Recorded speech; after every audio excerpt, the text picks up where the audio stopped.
Halo teman-teman, perkenalkan saya Aditya Filipus Rupidara. Di video kali ini saya akan menjelaskan berkaitan dengan perencanaan sumber daya manusia. Yang pertama yaitu definisi.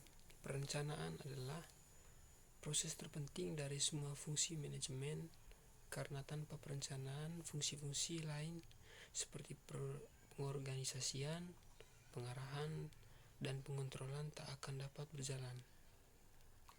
Rencana informal adalah rencana yang tidak tertulis dan bukan merupakan tujuan bersama anggota satu organisasi.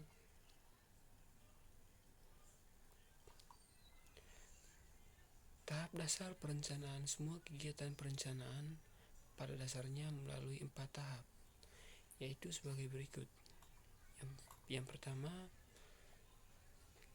tahap 1, menentukan tujuan atau serangkaian tujuan perencanaan, dimulai dari keputusan tentang keinginan atau kebutuhan organisasi atau kelompok kerja. Tanpa rumusan tujuan yang jelas, organisasi akan menggunakan sumber dayanya secara tidak efektif. Berikutnya tahap kedua, merumuskan keadaan saat ini, pemahaman akan posisi perusahaan sekarang dari tujuan yang hendak dicapai atau sumber daya yang tersedia untuk pencapaian tujuan adalah sangat penting, karena tujuan dan rencana menyangkut waktu yang akan datang.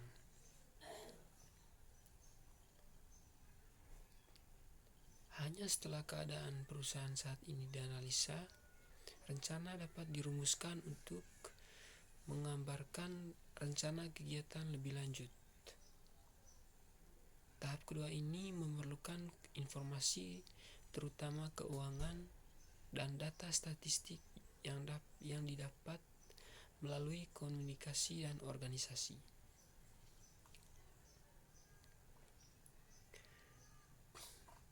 Tahap yang ketiga,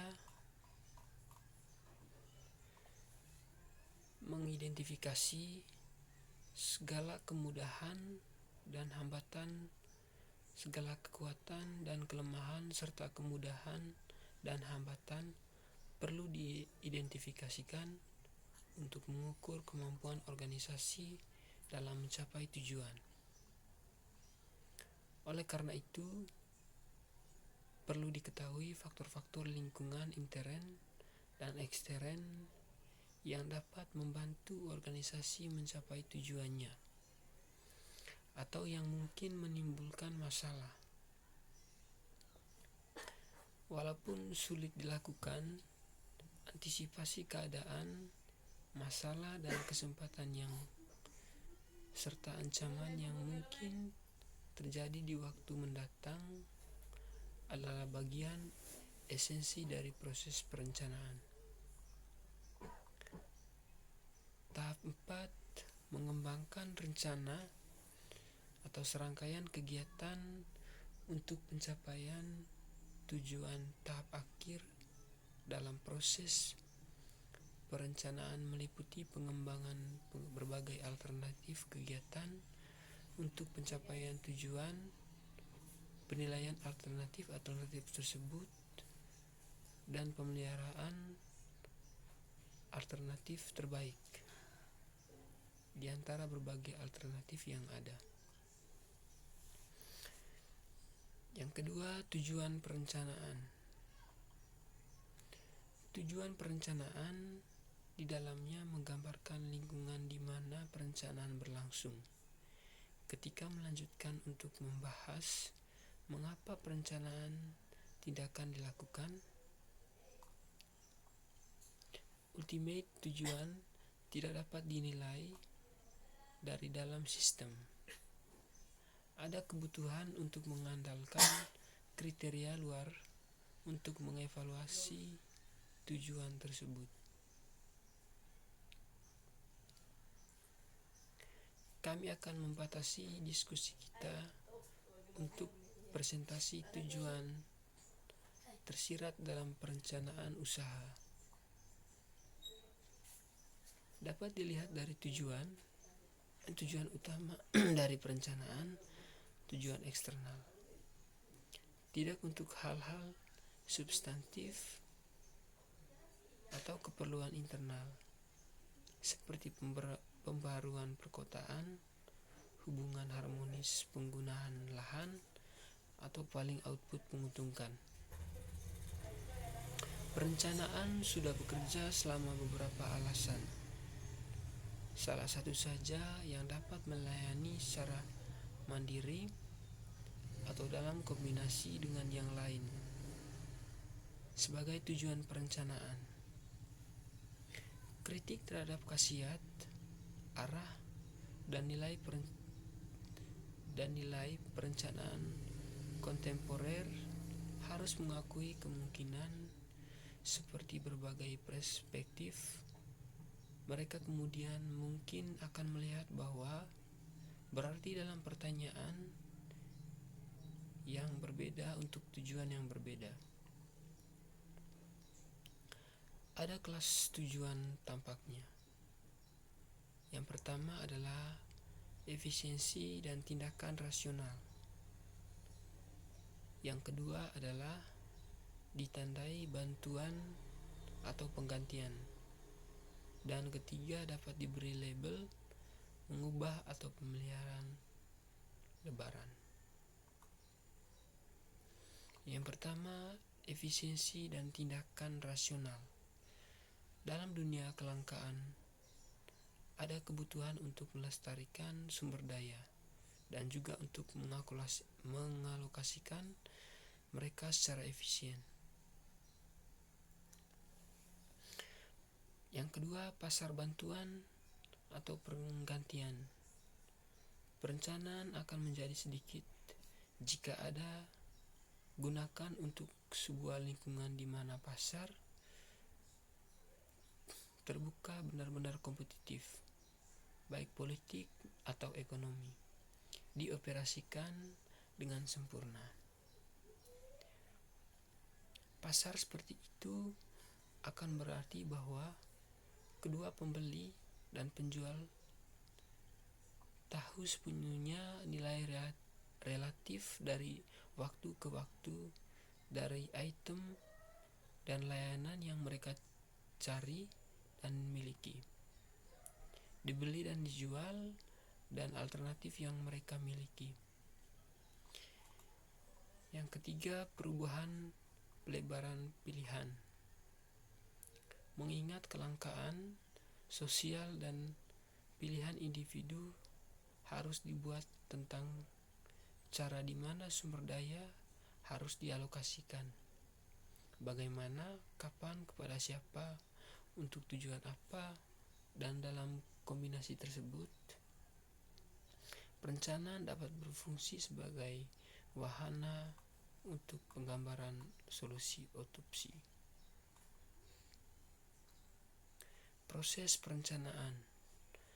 Perencanaan dimulai dari perumusan tujuan, pengumpulan data, kemudian data-data tersebut dianalisis, membuat alternatif dan konsep, kemudian diimplementasikan dan akan menghasilkan tujuan baru.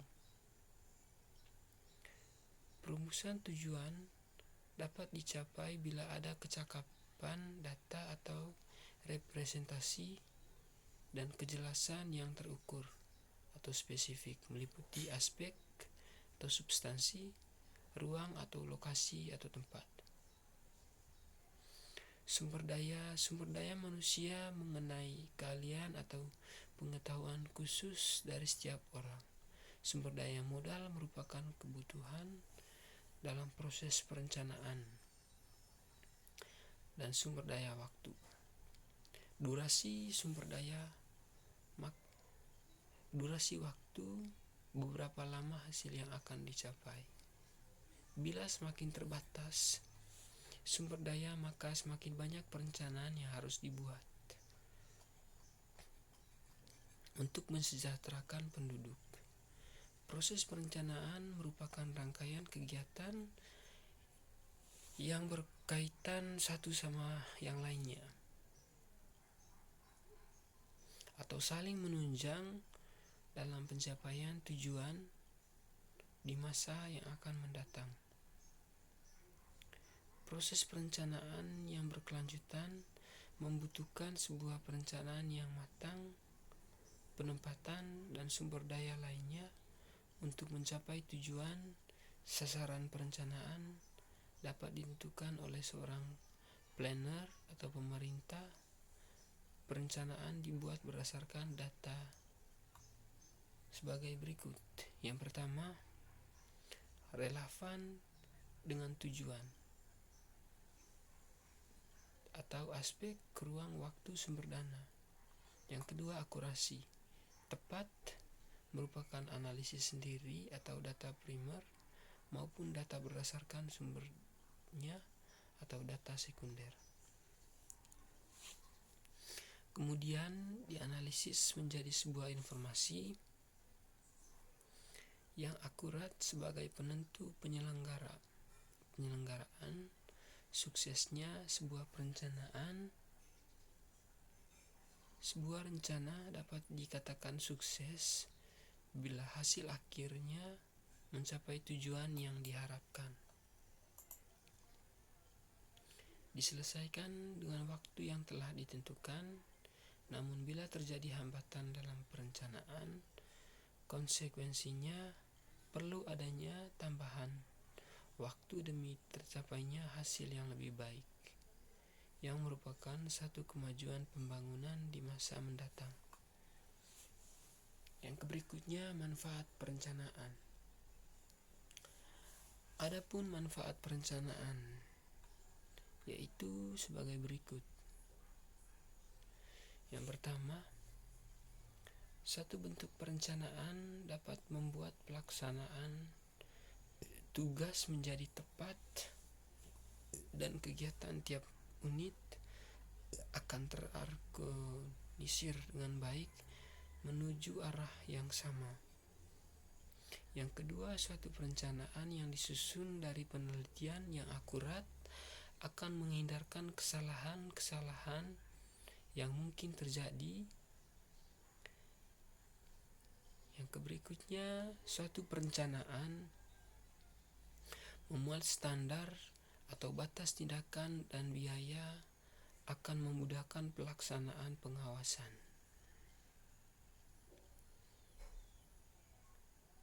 Berikutnya, perencanaan bisa dipakai sebagai pedoman untuk melaksanakan kegiatan sehingga aparat pelaksanaan mempunyai irama atau gerakan dan pandangan yang sama untuk mencapai tujuan perusahaan. Berikutnya, fungsi perencanaan. Fungsi perencanaan pada dasarnya ialah suatu proses pengambilan keputusan sehubungan dengan hasil yang diinginkan dengan penggunaan sumber daya dan pembentukan suatu sistem komunikasi yang memungkinkan pelaporan dan pengendalian hasil akhir serta perbandingan hasil-hasil tersebut dengan rencana yang dibuat. Banyak kegunaan dari pembuatan perencanaan, yakni terciptanya efisiensi dan efektivitas pelaksanaan kegiatan perusahaan, dapat melakukan koreksi atas penyimpangan sedini mungkin, mengidentifikasi hambatan-hambatan yang timbul menghindari kegiatan,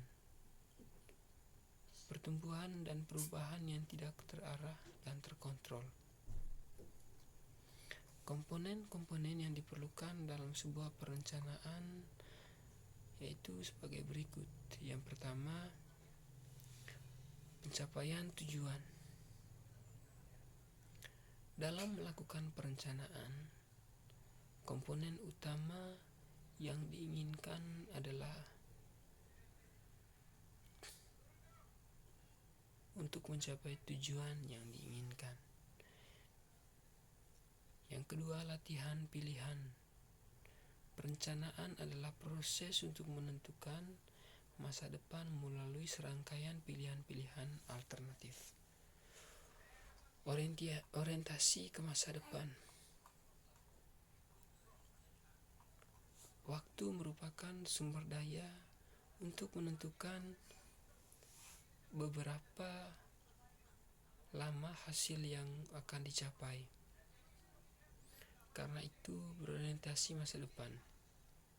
Masing-masing tujuan utama perencanaan menyiratkan suatu kebutuhan di masa kini untuk informasi tentang masa depan.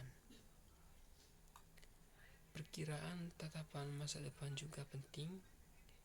Selain itu, perencanaan mencakup biaya untuk menetapkan tujuan, ditangguhkan kepuasan dan kerugian yang timbul dari tindakan ditunda. Tugas menghitung tingkat bunga dengan demikian secara implisit mencakup perencanaan. Yang berikutnya yaitu action. Perencanaan digunakan untuk mendatangkan hasil. Ini adalah langkah dalam rantai berakhir, berarti mengarah pada apa yang diinginkan. Yang berikutnya, kelengkapan. Perencanaan berfungsi untuk menghubungkan komponen-komponen dari suatu sistem untuk memungkinkan para pengambil keputusan untuk memilih secara rasional di antara program-program alternatif. Para perencana harus menggelincirkan sepenuhnya konsekuensi proposal. Dalam dunia pengetahuan yang tidak sempurna, persyaratan ini harus diimbangi dengan tindakan. Yang berikutnya yaitu definisi perencanaan sumber daya manusia. Pengertian perencanaan sumber daya manusia atau Human Resource Planning adalah proses peramalan sistematis yang menghubungkan kebutuhan sumber daya manusia suatu organisasi dan rencana strategisnya untuk memastikan bahwa kepegawaiannya memadai, berkualitas, dan cukup kompeten untuk mencapai tujuan organisasinya. Perencanaan sumber daya manusia menjadi elemen organisasi yang sangat penting untuk mempertahankan keunggulan kompetitif dan mengurangi pergantian karyawan. Perencanaan sumber daya manusia ini juga dapat membantu perusahaan untuk menemukan jumlah orang yang tepat pada waktu dan tempat yang tepat untuk melakukan tugas-tugas yang dibutuhkan oleh perusahaan tersebut. Perencanaan sumber daya manusia bertanggung jawab untuk mengatur orang yang tepat untuk pekerjaan yang tepat dari semua sumber yang tersedia. Selain itu, perencanaan sumber daya manusia juga mengantisipasi kekosongan yang timbul karena promosi, transfer, pensiun, pemutusan hubungan kerja, sehingga bisnis perusahaan yang bersangkutan tidak terpengaruh dari kekosongan tersebut. Perencanaan sumber daya manusia ini juga tidak hanya memperhatikan posisi kosong yang akan diisi, tetapi juga menekankan pada mempekerjakan orang yang tepat pada pekerjaan yang tepat. Dengan demikian, perencanaan sumber daya manusia ini juga harus berfokus pada pengembangan keterampilan karyawan yang ada melalui program pelatihan interaktif agar karyawan-karyawan tersebut dilengkapi dengan keterampilan yang diperlukan di masa depan untuk mencapai tujuan organisasinya. Tahapan perencanaan sumber daya manusia. Seperti yang disebutkan sebelumnya bahwa perencanaan sumber daya manusia adalah sebuah proses untuk aktivitas yang membantu perusahaan untuk mendapatkan karyawan yang tepat pada pekerjaan yang tepat dan dalam waktu dan jumlah yang tepat juga. Oleh karena itu, diperlukan tahapan yang sistematis untuk mencapai tujuan tersebut. Berikut ini adalah tahapan-tahapan yang harus dilalui oleh manajemen perusahaan, atau dalam hal ini adalah manajer SDM pada proses perencanaan sumber daya manusia atau Human Resource Planning. Tahapan yang pertama, menganalisis tujuan organisasi. Tahap pertama dalam perencanaan sumber daya manusia adalah menganalisis tujuan yang ingin dicapai oleh organisasinya. Tujuan organisasi di sini dapat diurai menjadi tujuan yang lebih fokus pada tujuan yang ingin dicapai oleh unit kerja atau bagian tertentu seperti bagian produksi, bagian pemasaran, ataupun bagian keuangan. Tujuan-tujuan tersebut kemudian diterapkan sebagai tujuan fungsional atau tujuan departemen. Pemisahan tujuan dan rencana keseluruhan ini menyediakan penilaian kebutuhan sumber daya manusia untuk setiap departemen dan kegiatan. Dengan mengetahuinya, tujuan dan arah organisasi ini akan memberi ide ataupun gambaran tentang pekerjaan apa yang harus dilakukan dalam organisasi.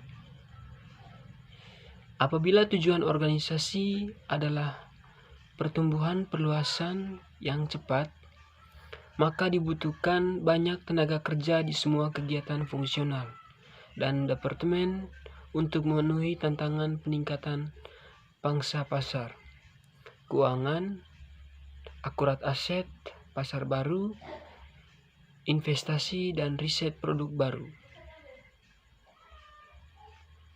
Strategi pertumbuhan baru. Organisasi membutuhkan sejumlah besar tenaga kerja terampil. Departemen Sumber Daya Manusia perlu melakukan rekrutmen dan pelatihan cepat untuk memenuhi kebutuhan sumber daya manusia organisasi. Yang kedua, melakukan inventarisasi sumber daya manusia saat ini. Setelah mengetahui pekerjaan yang tersedia melalui analisis tujuan organisasi, tahap selanjutnya adalah mengetahui informasi-informasi tentang sumber daya manusia yang tersedia saat ini, mulai dari jumlah tenaga kerja, kapasitas dan kemampuan, latar belakang pendidikan, kinerja, hingga potensi-potensi mereka. Inventarisasi sumber daya manusia ini tidak hanya pada sumber daya manusia yang ada pada internal organisasi saja, tetapi juga harus mempertimbangkan sumber daya yang berasal dari sumber eksternal seperti kandidat-kandidat yang dapat direkrut sebagai karyawan dan juga kandidat dari agen penyedia tenaga kerja. Yang berikutnya, perkiraan permintaan dan pasokan sumber daya manusia. Setelah memiliki inventaris sumber daya manusia yang lengkap, tahap selanjutnya adalah memperkirakan tenaga kerja yang diperlukan untuk masa yang akan datang.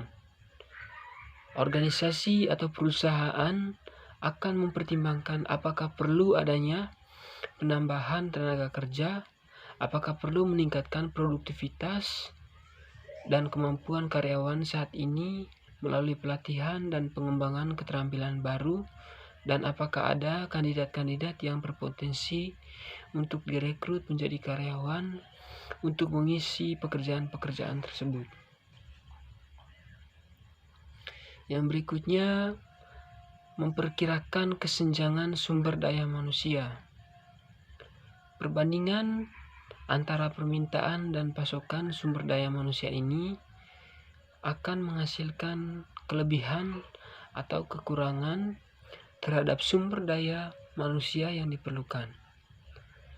Apabila terjadi kekurangan sumber daya manusia, maka yang harus dilakukan adalah melakukan pengrekrutan karyawan baru atau melakukan peningkatan produktivitas dan kinerja dengan menggunakan karyawan yang tersedia pada saat ini. Namun, apabila terjadi kelebihan sumber daya manusia, maka organisasi atau perusahaan harus melakukan pemutusan hubungan kerja atau PHK terhadap karyawannya. Yang berikutnya, merumuskan rencana tindakan sumber daya manusia. Rencana tindakan sumber daya manusia ini tergantung pada hasil perkiraan kesenjangan sumber daya manusia, yaitu kelebihan ataupun kekurangan dalam organisasi, apakah diperlukan perekrutan baru, pelatihan, mutasi atau transfer antar departemen, atau bahkan pemutusan hubungan kerja atau PHK. Keenam, pemantauan atau pengendalian dan umpan balik. Setelah menerapkan rencana tindakan sumber daya manusia, inventaris atau persediaan sumber daya manusia harus diperbarui selama periode tertentu. Rencana aksi ini harus dipantau dan mengidentifikasikan kelemahan-kelemahannya untuk diambil tindakan selanjutnya. Perbandingan antara rencana sumber daya manusia dengan penerapan aktual yang harus dilakukan untuk memastikan tindakannya sesuai dengan ketersediaan jumlah karyawan yang diperlukan untuk berbagai pekerjaan pada organisasi yang bersangkutan.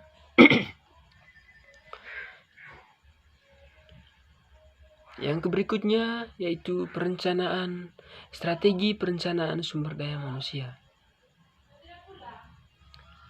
Strategi manajemen sumber daya manusia ini berkaitan dengan memastikan keselarasan atau kecocokan antara bisnis dan strategi sumber daya manusia. Kondisi ini harus melibatkan evaluasi dari kemungkinan dampak buruk ke lingkungan organisasi eksternal dan internal, tujuan jangka panjang organisasi, dan cara-cara di mana strategi sumber daya manusia akan memungkinkan adanya adaptasi sumber daya manusia ke arah tujuan yang diharapkan. Setiap perusahaan memerlukan kebijakan manajemen sumber daya manusia. Strategi manajemen sumber daya manusia berarti melakukan dan merumuskan kebijakan sumber daya manusia berdasarkan kemampuan karyawan dan perilaku yang diperlukan perusahaan untuk mencapai tujuan strateginya. Ide dasar di balik manajemen sumber daya manusia. Strategi mencakup sederhana dalam sumber daya manusia, rumusan kebijakan-kebijakan manajemen, dan aktivitas-aktivitas berdasarkan tujuan manajer untuk menghasilkan keterampilan dan perilaku karyawan untuk mencapai tujuan strategisnya. Dengan persyaratan kekuatan atau kemampuan pekerja ini, manajemen sumber daya manusia merumuskan strategi, kebijakan dan praktek untuk menghasilkan keterampilan kekuatan pekerja yang diinginkan, baik dari segi kemampuan dan perilaku.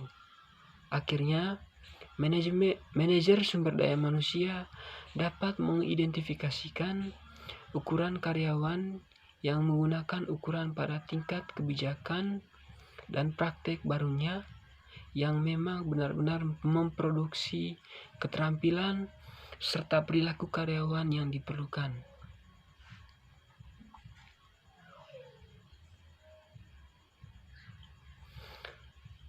Menurut Nankervis Captain Bright, di tahun 2000 mengidentifikasi 3 jenis hubungan antara sumber daya dan strategi organisasi, yaitu yang pertama, akomodatif. Pada jenis ini, strategi sumber daya manusia mengikuti strategi organisasi, mengakomodasi kebutuhan staf dari strategi bisnis yang telah dipilih. Yang kedua, interaktif, ditandai dengan proses komunikasi dua arah antara sumber daya manusia dan perencana perusahaan, di mana sumber daya manusia memberikan kontribusi untuk bereaksi terhadap keseluruhan strategi. Yang ketiga, terintegrasi. Jenis ini merupakan penerapan proses strategi secara keseluruhan, baik interaksi formal maupun informal, yang secara nyata merefleksikan strategi manajemen sumber daya manusia dalam praktek keseharian. Selama beberapa tahun terakhir, para peneliti manajemen sumber daya manusia secara eksplisit mengemukakan beberapa konsep strategi manajemen sumber daya manusia. Unsur strategis pertama terdiri dari koordinasi dari masing-masing jenis kegiatan manajemen sumber daya manusia seperti rekrutmen, seleksi, penghargaan manajemen, pelatihan, dan sebagainya. Hal ini disebut sebagai internal dan kesesuaian horizontal.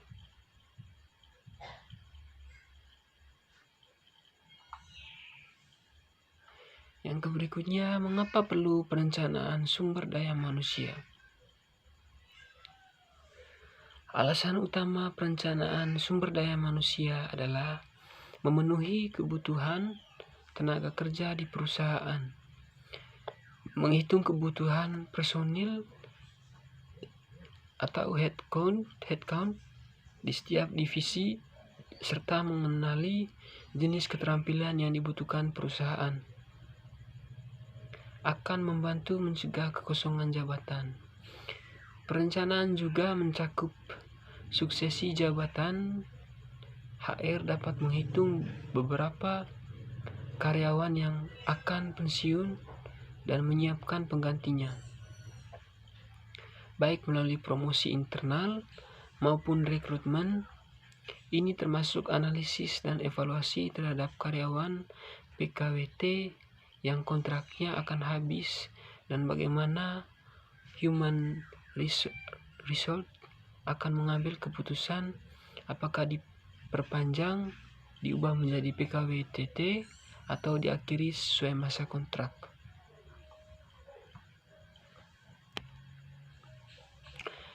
Yang kedua, meningkatkan efisiensi dan efektivitas perusahaan. Perencanaan tenaga kerja memungkinkan HR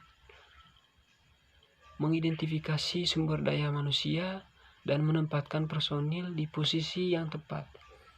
Orang-orang yang menjalankan peran yang tepat di organisasi akan membuat alur pekerjaan, dan sistem bekerja lebih efisien dan efektif. Misalnya mengisi peran strategis dengan karyawan yang kompeten dan punya keahlian yang relevan, inovatif, dan visioner akan mampu mendorong perusahaan lebih gesit dalam persaingan bisnis dan dengan para kompetitor. Yang berikutnya, meningkatkan produktivitas. Perencanaan sumber daya manusia mengenali kebutuhan, keterampilan, dan kompetensi, serta mencari cara untuk mendapatkannya, baik melalui pelatihan sumber daya manusia, internal maupun perekrutan kandidat yang menguasai skill yang dicari. Dengan terpenuhnya kebutuhan tersebut, perusahaan memiliki karyawan berkualitas, unggul, yang dapat mendorong produktivitas serta daya saing perusahaan. Produktivitas meningkatkan laba usaha serta mampu mempercepat pencapaian tujuan organisasi. Yang berikutnya, menekankan turnover karyawan. Karyawan yang dikelola dan ditempatkan di posisi dan jabatan yang tepat akan lebih terlibat engaged dalam pekerjaannya. Mereka tidak mudah bosan, punya daya tahan tinggi, merasa dihargai sesuai keahlian mereka, dan lebih termotivasi dalam menjalankan perannya. Karyawan yang betah cenderung tidak mudah meninggalkan pekerjaannya, sehingga akan mengurangi turnover karyawan akibat penempatan yang tidak sesuai dengan skill dan kemampuan. Yang berikutnya, memenangkan war for talent. Persaingan perusahaan dalam merebut bakat-bakat hebat semakin keras saat ini. Perusahaan lebih proaktif mendekati pencari kerja potensial dengan strategi rekrutmen marketing untuk menarik kandidat aktif maupun pasif. Yang berikutnya, menghemat biaya perusahaan. Perencanaan sumber daya manusia membantu perusahaan menekankan pengeluaran yang tidak perlu sehingga dapat mengurangi biaya. Salah satu anggaran yang sering membengkak adalah biaya rekrutmen. Kasus karyawan resign sering membuat perusahaan harus mengeluarkan biaya di luar rencana untuk merekrut penggantinya. Perencanaan strategis rekrutmen yang tepat, termasuk antisipasi karyawan resign dengan memperkirakan trend turnover rate, membantu mengurangi pembengkakan anggaran perusahaan. Baik teman-teman, sekian video dari saya, semoga bermanfaat.